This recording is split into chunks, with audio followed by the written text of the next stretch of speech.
जय शिवराय, जय शंभूराजे मित्रांनो. तर मी आज तुमच्या समोर एक असा प्रोग्राम घेऊन आलेला आहे जो की तुमच्यासाठी खूप अविस्मरणीय असणार आहे. हा प्रोग्राम मी AI च्या मदतीने तयार केलेला आहे. तो माझ्या हाताच्या हालचालीनुसार कंट्रोल होतो. तर चला तर मग पाहूयात.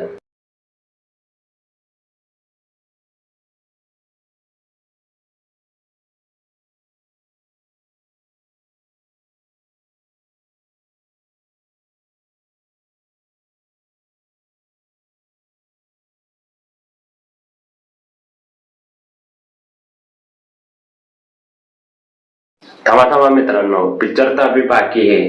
तुम्हाला हे जाणून घ्यायचे असेल की हे मी कसे केले, त्यासाठी तुम्हाला एक छोटीशी कंडिशन आहे. ती म्हणजे की या व्हिडिओला तुम्ही 1000 लाईक्स मिळवून द्यायचे आहे. तर ते करण्यासाठी या व्हिडिओला जास्तीत जास्त शेअर करा आणि 1000 लाईक पूर्ण होताच मी या पूर्ण कन्सेप्टचा ट्युटोरियल व्हिडिओ घेऊन येईन.